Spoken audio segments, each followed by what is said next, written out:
Hello ladies and gentlemen, this is the build of the £20 valve amplifier as it is there, before any alterations or anything's done to it.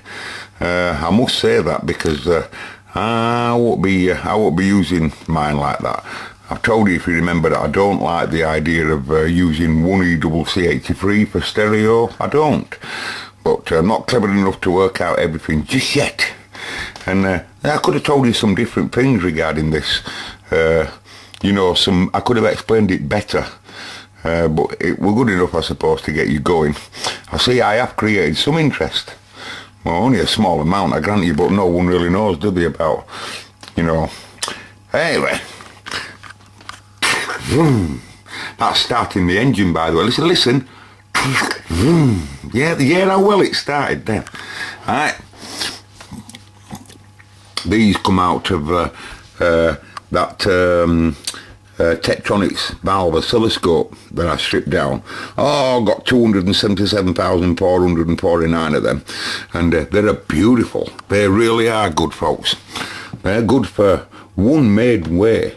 They can take some bloody heat, can them. And also, if you just look at the earth tags that they've got all the way around, there's two. You see the earth tag there? There's one there, so you can bolt it to ground, obviously, on a metal chassis like Exhibit, and you've got all these earth tags there. One there, another one there, another one over yonder. Like I said, two at each side. Where have you gone? Two at each side, and now notice that on this particular valve holder, there's no metal spacing in the centre. Right, now just stand by one moment, please. That's another Exhibit DT-D4227, a audio transformer there. And people didn't write in what it were, did they? No, they didn't though, did you? Now, it's a single-ended power amp. We won't go into that right now. Right, can you look at that? This is something else. It's just a power supply, but can you notice it's got a lug in the centre? Now, this lug in the centre can be used for anything that you want, right? It's not connected to any of the valve pins. Lots of people use it for grounding. That's why you see it having many holes there. It's because it's up to the user on how he uses that. Lots of people use it for a ground connection. I can't remember whether it is here, but that's beside the point. But and some people use it for a lug. Like, for example, if they've got several anode wires, they might use that as a lug to bring the several there, and then have a small wire coming down to anode connection or something. You know, they can use it for out, right? But what's important, and it is important to say this, is that different valve holders like Exhibit F are really good for preamp stages, because you can bring the grounds of the connection, right? You see, you know, you really need to be keeping your cables that's carrying audio as small as possible and as closest to the grids as possible. You can use all kinds of things like ferrite beads and all kinds of stuff on grids to keep them spotlessly clean from AC and stuff, because AC is the only thing that you're going to be bringing up unless we run the heaters on DC. Now in this case it's run on AC, right? So you know, if we give it a valve holder, like for example, you know, and we have long trailing grid connections, you know, or whatever, we could really, you know, I expect this thing when I build it, I expect one of the first things it'll do is buzz its bollocks off. I do, right? We need to say that now. But you got to understand, I can test a million things on that amplifier. You know, just in looking at its DC condition first. I don't expect it to be AF clean. I expect it to be on the opposite of that. For that reason, that it's not in a metal cabinet. All the transformers are wide open to space. You know, if you look at something like a quad, for example, you don't see the transformers, and that's because they're underneath metal boxes that's grounded. You know, same as audio transformers in many of these new amps, like that Primaluma that my mate has. If you were to lift top off, you'd see all the transformers don't just live out in space like that. They've got metal boxes on them over the top of them. you know, and all of this is all for excellent reason. It's all built on a metal box as well, as you can see. It's all grounded brilliantly, same as Quads and Autorest, Beam Echo and all of them that I've got, and all good reason. So when I build this bird's nest, I expect it to do some serious buzzing, probably more than Bob Marley on some of his baddest days, or his bestest days, whichever he'd consider. I would have. But anyway, having said that, seriously, right, so just expect that, and because I know all of that now, right, and just wanted to show you that I know you that now before Oak gets built, because that is logical. But the DC condition of all of this, nearly all of it, will be perfect for my testing, and that's what I want to do. I'll be looking at current loads and all sorts of stuff here, and I also want to see on how some other parts of the circuit will affect anything that I'm going to add to it, because I'm going to add quite a few things that I haven't even talked about on this video to you. Remember, this is just a hobby video, a hobby valve amp. Can't really be a serious valve amp. I own a Quad 2 and other valve amps, but this is going to be, it's going to be I want to try and make it. Someone said, were it you, John? Were it my mate John over there in States? Said he'd seen one of these 4-terminal controls on volume. It was you, John, wasn't it? Oh, you can buy one, my mate John says, if you look around, but it might be a bit costly, and that he'd seen them before. Yeah, thank you for that, John. That's good information. But can I just say that also, I got £20 in this. I got £20 in 2 versions of what you're seeing on the screen there. 20 single smackers. Now the fact of the matter is, I was thinking to myself earlier this evening, wouldn't it be really, really smart if you could just say you've got 30 quid in that? So we build it all. You see, new resistors and caps aren't going to cost that much, are they? Let's be right. And you see them all there at 10%. I don't know why I said the 20%. They're not the 10, but they're all 20% resistors. And you see them all there, and you see the values. There's no values on there that's really going to be hard to get. They're all walk in the park values. You can see that, can't you? You know, look at them. They're all common as can be. Simon, you will see some cat values, Simon. You will see some cat values. But so just hang on. But yeah, getting back to you, John. If I can just if I can build the whole thing, and then add about maybe 10 quid's worth of cost, because I'm on budget here, I'm running a house, and it's not just that. I can sell a radio or something like that, as you've seen, but the thing is, I really do want to build it for the laugh, on the cheapest possible budget, for the laugh, right? For the crack, as my mate George in Ireland would say, right? And it will really feel good, that if you do get some, I'll get loads of electrical pleasure out of it, but if you do get some musical pleasure out of it, above the buzz, above the buzz, and you get a buzz out of it, if you get a buzz out of it, I'll be able to say, hey, yeah, that buzz in there, you what? You hear that buzz in there? Well, I made that buzz in, pal. Get out now, get out. Right, so I've said that, and them tags are crucial there, by the way, but we'll see how we go. Goodbye. Resistors, can we go to the capacity department, please? Resistors, can we go to the wiring? Stand by. Brilliant to me, any of this. I can't wait, honestly. I can't wait.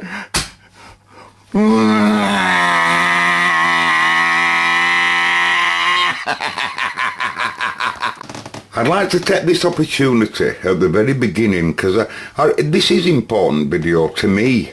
This is the very first valve amp I'm ever going to put together and see it, it will work. So it's important to me. And I'll tell you something, I'd like to say thank you to America.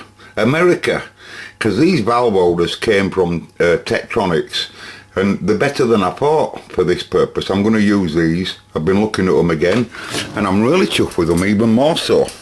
I think they're really well made, but they're also numbered. Can you believe that? For someone like me, I can see if I can get some stability for you. Can you possibly see that there's numbers on them anywhere? You can see them, can't you? How about that? because it's so easy to get bloody numbers wrong way around, you know, when you're looking at it, but as soon as you turn it round, you know, you'd be surprised on how easy it is to get just one mixed up. Other day I was making some and I got the connections completely reverse way around all this side. I'd got them all on wrong side. No damage done though, luckily, no damage at all, because like I say, it's important to be bringing stuff up slowly, but they're sexier then, folks. They're right tight on valves and everything. They're really, you know, and some of the circuits that they were used in that oscilloscope, they were crucially that they get them spot on. You should have seen the wiring and the grouping of cables. I learnt a lot from that scope, lads, in America. Let me tell you, I learnt a hell of a lot. Ferrite beads and everything were used. It were really, you know, tuned circuits right at the valve base. They were using trimmers. They were using capacitive trimmers that actually lived directly in that hole. And I kid you not, some of them that's dealing with that with RF, you know, there's very, very important front ends going on oscilloscopes. For those that don't know, you know, this amplifier state here is a very, very, well, it's over my head anyway, let me tell you that. A lot going on each different amplifiers. Where's the other fella there? You know, they're a very, you know, there's a lot going on inside. Anyway, enough of that. We're not building a scope today. Goodbye. It's break time now, folks, because my back's going bad, but I'll only have an hour out and something, 2 hours maybe. Right, I like to do this right under this state. So what I'll be doing here is using exactly the same components just to prove that we've got the circuit right. We need to do that first. So that's why you see things just thrown like that. It's just on the collection purpose, collecting everything back together again. And don't worry, Si, I'll show you all these caps and what have you. We'll just make sure that we've got them all in the right place. But what I'll be doing, I'm going to give them a clean up first, actually, before I start building it, because some of them are filthy. You know, you can clearly see. They say 2,000 nanofarad to them, but don't go off anything what I say right now regarding caps, right? Because I'm going to meter everyone. I know that they're working, but I'm still going to meter them. And I'll do that, like I say, and then the other stuff that you've noticed that's not here, like for example the 150s on the balance, because I've left them still on the balance control, because I knew that we'd have to use that for testing purposes, so I've left that balance control just like, where have I put it now? Excuse me. I've left it just like, and because, you know, they're all going to have to, they're all stand a really nice clean, and I don't want to put them in like that. By the way, you see these connections here, these what got me head in shed, because at the very, very beginning when I was stripping it all out at cabinet, I noticed that these two browns here, you might be able to see them in early videos. I noticed that the two browns that were soldered to the back, they must have been using it for an extra ground. Perhaps on different models, so perhaps someone on production line made that, whether it bolts into a chassis or whether it bolts into a cabinet, a wooden cabinet. They might have done on some models, you know, so in that case they give them extra decks. And I'll tell you for why, because when these wires came into the chassis, but they were never soldered up, they were just sat there. But I'm telling you, they were just sat there with them. I didn't snip them off, that's how they've always been like that. But they were connected right to an area where you could have earthed it on the panel, somewhere on a ground connection at the back of here, but they didn't use them. But they wouldn't have needed them, I wouldn't have thought, because it all bolted into a metal chassis. It were all well grounded up, you know, so obviously didn't need it. But anyway, I just thought I'd show you them regarding them. So some components that you don't see, like the ones around the volume control, they're still on the volume control. I'm an anticipation, and I am wondering, will it go up in smoke just to be there? Oh, does anyone out there really care about my single-ended EL84? It's my little golden angel. Yeah, so break time anyway. So goodbye everybody. And I've got to get soapy water out. Look at them. We'll wipe up with the right slight damp cloth, I'm sure. I bet you like them. We won't alter them at all. You know, let's look at that. You're getting filthy as you're messing with it all. It's filthy. Goodbye. Okay, folks. Right, this is the assembly part. In my opinion, in any circuit that you're ever going to build, the very, very, very, very, very beginning of it, like this, is crucial, i.e. the layout of stuff. So in my case, I'm going to start building the preamp first, because it is much more important to get spot on, or as best you can, in this bird's nest scenario. You see, we can go really bird's nest scenario, right? There's several things that I need to say, right? And people say that they do like me babbling on, and I do think it's a good way. I've always said that the best way to learn is to take it as though you don't know nothing. My dad always used to say that. He used to say, get the books that speak the language that you speak. All them technical jargons and all the rest of calculations, when they go straight into calculations and stuff. You know, most people can't start from there, obviously, you know, and they do everybody's head in, you know. My dad always used to say that the bestest books are the ones that speak your language. And, you know, can't emphasise that anymore, but I always would like an idea of coming onto someone's video personally, and he starts the whole process of fixing the CB radio, whatever, from as though you don't know nothing. And you know, that's the way. And then anyone then can, because there's loads of pros on this tube, there really is. And I'm at the beginning of this tube, carry on. In my opinion, I'm right a virgin. I really am a virgin. And that's brilliant, because it's great learning. You can take in the input that I'm getting. I can't tell you everything, because I'm reading all the time. I love reading. You can't beat reading about all of this. It's an addiction. But anyway, the point is, right, is several things that I really need to achieve. Like I said earlier, we need to see that this circuit works that I'm making. And I do not want, this is crucially important, right? And I'm telling you now, this is underlining 3 times in red. One thing that's absolutely come very obvious to me is that when I was getting all that stuff from my Uncle Paul, who in my opinion were an absolute valve god, and I swear that's true even to this day, on everybody's forum I've ever read about all different people. I'm sorry, but my Uncle Paul seemed to me he were a god. He were a god. If you could have seen the stuff that he were on with and doing with and messing with, he were a god. Everybody I talked to that know him down there where he lived, they all say he were an absolute god. He did all kinds of things in radio that I don't really want to talk about on here, because it wouldn't be right, you know. Let me just tell you, he were a god. He were a valve god. Now, but the one thing, I got loads of stuff when it comes to knowledge, just by looking at some of Paul's stuff.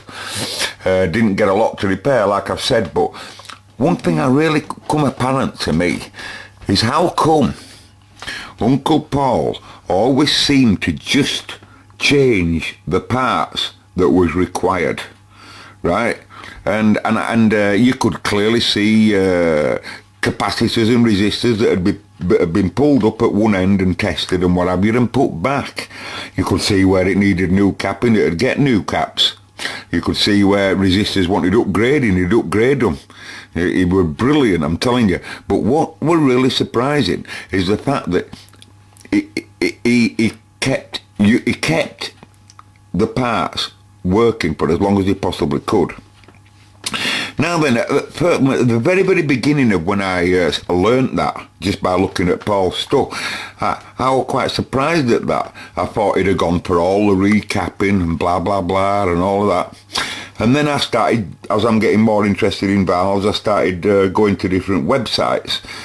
DIY audio is just one of them, but you know, it's like, oh, else we'll look at loads. And I noticed that the professionals always say that the best way to rebuild an amplifier, if you love the sound of that amplifier and you want to rebuild that amplifier, do not rip out its heart. Do not rip out its integrity. just change what you have to do. You see, it is an absolute fact, folk, that they don't make capacitors like these today, exactly like these. Why? Because the whole process of everything changes, evolves, everything. You go into a Maplin. I'll never forget the time, 5 years ago, I was in a Maplin.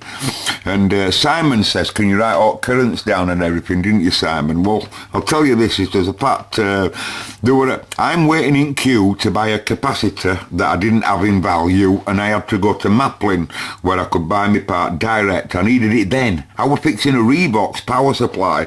Oh, we're itching to fix it, wanted to see it working, but I needed to get that cap there and then. So I goes to Maplin. There's an argument as soon as I walk through the door. I'm not joking.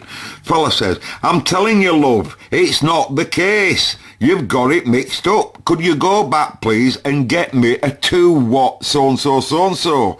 She, the lady, only a young lass behind counter, saying, and I clearly heard her, she's saying, I'm telling you, that is rated at 5 watt.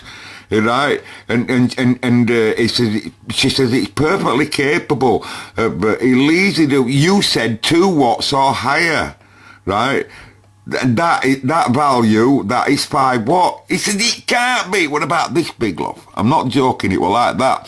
And this fella said, it can't, love. He said, all right, in value, that you can go smaller in value and bigger in value with no physical size difference, but you can't in wattage. There must be a physical size, right? There must be. And I'm at back listening to all this, and she's saying, I promise you. She said, you can put 5 watts across that, and she says, it'll live perfectly fine. And he said, it can't do. Then he turns to me, because he must have noticed I'm listening. He turns to me and he said, have you seen that, pal? Have you seen that? I thought, keep your head down, Banny lad. Keep your head down, because I don't know. But I thought straight away, if they say that it can take 5 watts, it'll take 5 watts. And I just knew that it should be right, because they wouldn't sell it otherwise. But the thing is, you know, every single thing about all of this group of parts that you must realise is that when they were all put together from the 1960s, when every little one were put together, they all had I keep saying that the 20%, they're not, the 10% everybody resistors, more off my friggin' head. But as the engineer puts all that together, the team, it's tested under the conditions of everything being all over the place, if you understand what I mean, because they're all, like I said, 10% or more, and and they're all over the place, and they would have been then, and they've only changed over time. Some of them will have changed, some of them won't have changed, some of them will quite dramatically change. And what I want to do is not rip out its art just now, and I do not want to rip out its integrity or change anything. I just want to rebuild it as it is, and then we can play after that. Now then, I've also been, this is like talking video, so I'm sorry if it really does bore other folk, but I've also been giving all the valve holders a great studying, because it's crucial that we start at the beginning correct. Right, now then, these valve holders, as I've said earlier, I love them, I think they're excellent, but they're no good for the preamps. I've wrote them off for the preamps, but I love them for the PAs. So, these two guys that you see here will be doing the EL84s. Now then, because I'm only using one preamp in my design there, or not my design, but my amp I'm building, and you can see that they've been getting hot. I won't do them any harm, the pot. It's not that, it's just that this one will be easier to clean. And so I'm going to unsolder him with Bertha. That's why Bertha's on bench. You can create loads of heat, unlike him. He's great for, like I say, you have to have a temperature iron for the job that you want to do. And in this case, I'll be taking all of this centre out. And that's because I want that. For my preamp tube in this case, because, I want that.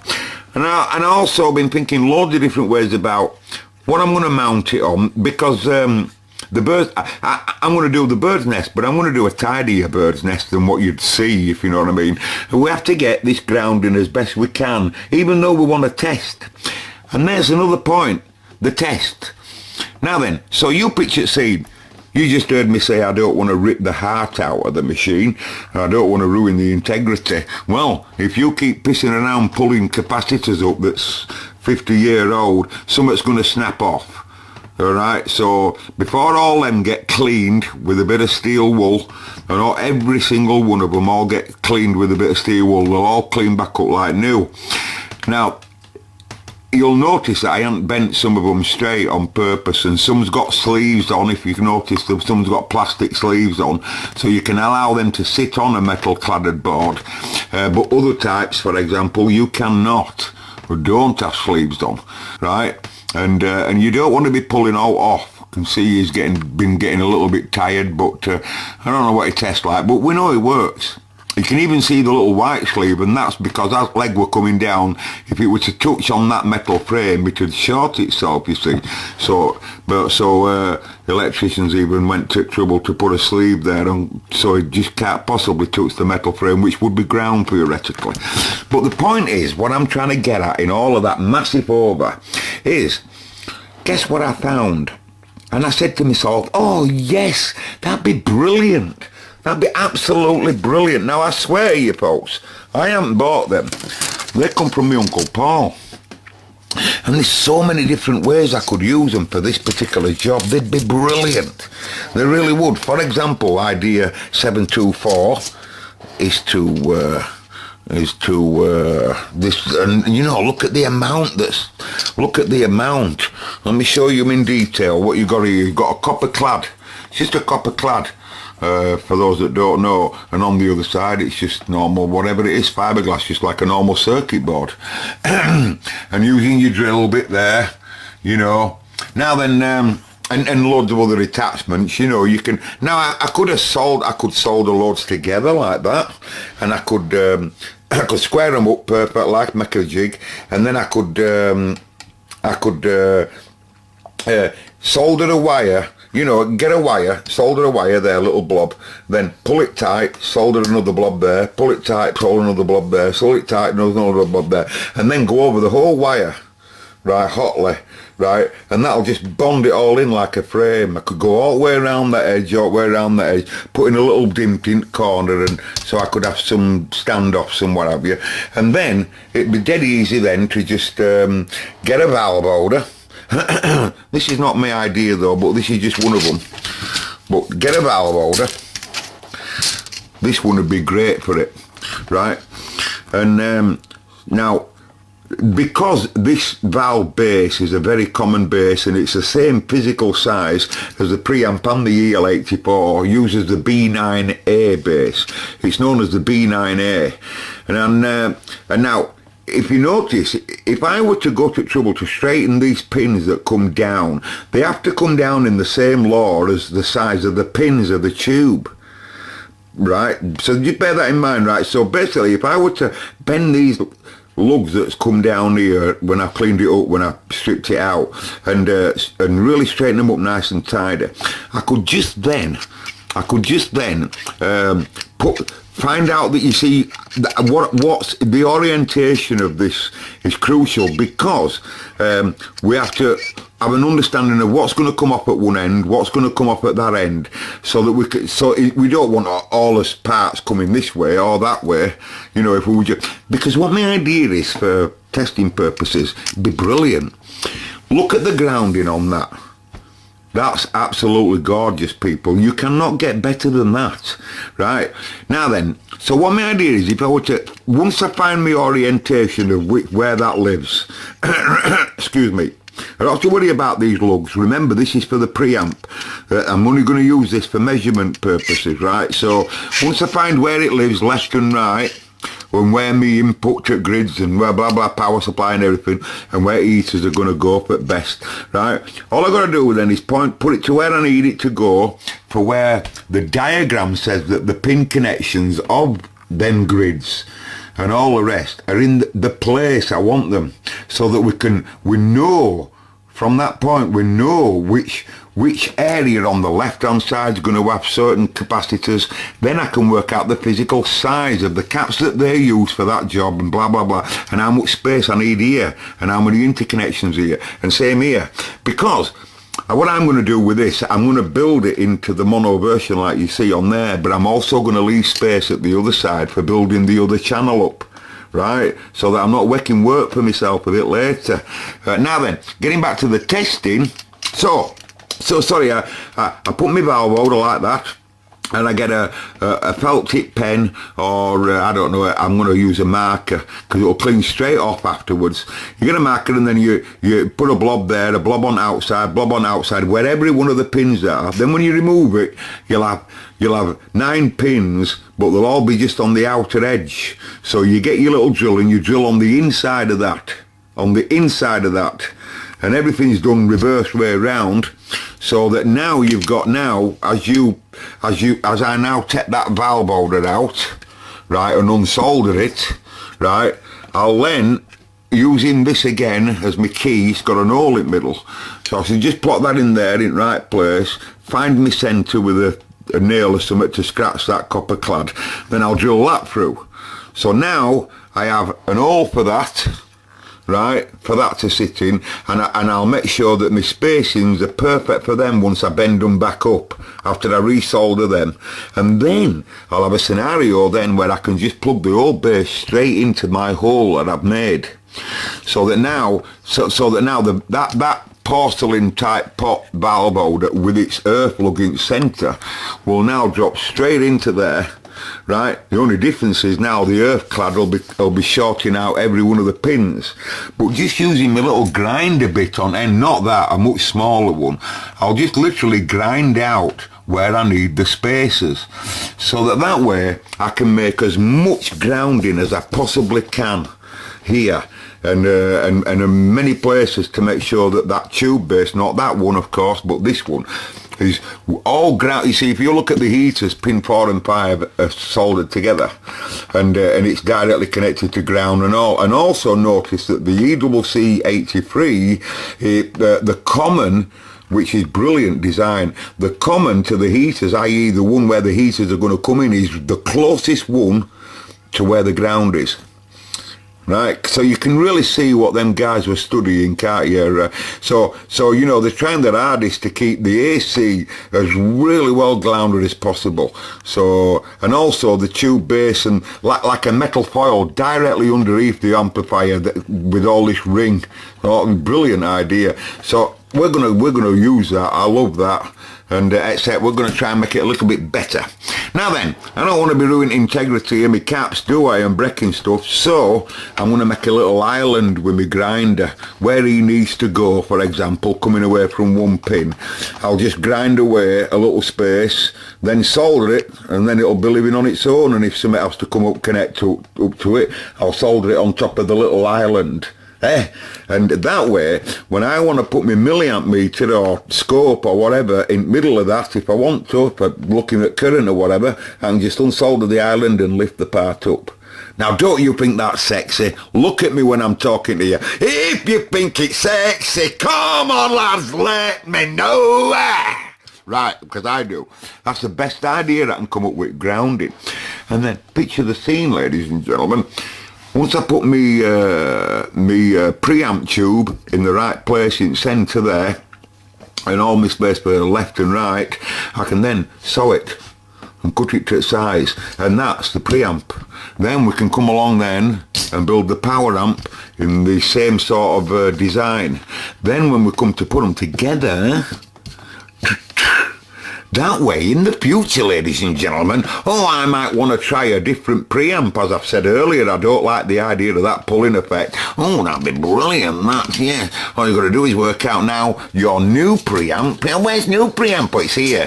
New preamp's here, yeah. Yeah, that's your new preamp design. That's different, is that. It's got a phase relationship, it's got a phase splitter and lot, it does all sorts of that. And, later on in life, I say, friggin' hell, forget this single ended, I might try a push-pull design. Yeah, so you come up then with a push-pull design once you've found a push-pull transformer there, and you have 2 EL84s, one EWC83 with a phase splitter driving 2 EL84s. Do you understand what I mean? We're talking module here, ladies and gentlemen. Module.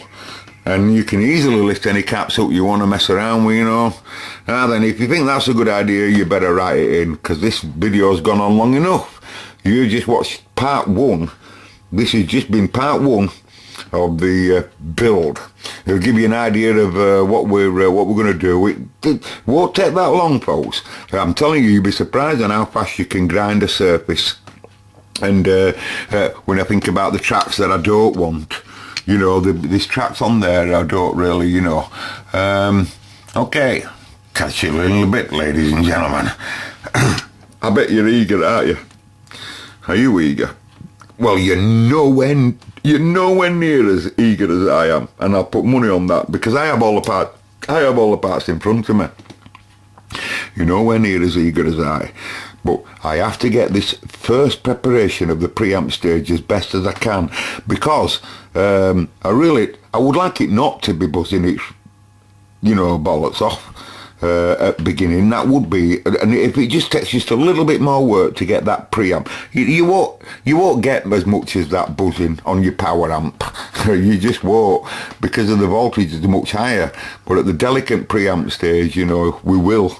And it'll spoil it, you know. We'll have to work hard, you see, then tidying that up and getting it to not buzz, you know. Might as well just, you know. Goodbye, ladies and gentlemen. I am doing the right thing, you know I am. Please say I'm doing the right thing. Tell me I am. Sorry, folks, I'll just put this in the back end of, I've just taken this out.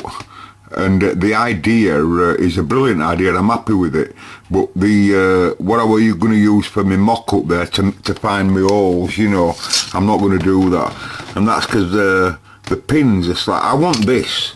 This would be nice if I could get this as close to the board as possible, right? As close to the copper clad as possible, you know, obviously when it's underside like that, and I'll cut out the areas that, you know, like I said earlier. But if you notice, well, you probably can't, but just to point this out, can you just see this? Can you see now the difference in some other pins? You can clearly see that on the other one it's going to hold the valve tighter on its pins, simply because of the spacing between the grabbers there. Just look at Exhibit F's again. Do you get what I mean? They're really, really nice and tight. They really, really love to use these, but there's none with the centre ground in there, you know, and I think that's, you know, for the price of it, I think we're good, you know. I think electrically, I think it'll like this one for the preamp better. So that's what I'm going to do, and you can see why. They're bound to take the heat. They'll both take the heat. There's no doubt. That's potties, that bit, look a bit. But you know, good animal in it in its day. You know, look at it. I mean, you think about it. Yeah, that's before I've cleaned it up. And how old is it? It's still with us perfectly fine, isn't it? Do another 500 a year. Catching it. That, by the way, is on purpose for any spillage and stuff like that. And it's dead easy to empty your sucker. You don't want to be using solder braid on stuff like that, only until you get as much off as you can. Otherwise it's going to cost you a fortune. So take as much off with your sucker, and then that's what I do anyway. And then I just go around edges with braid. With an hot iron. This is a very, very hot iron. You wouldn't dream of using it on a circuit board, but it's brilliant for removing stuff. Okay, because there's a lot of grounding round there, and that'll just take your heating away. You know, you're grounding round that board I was taking out, and it just takes your heating away straight away. Okay.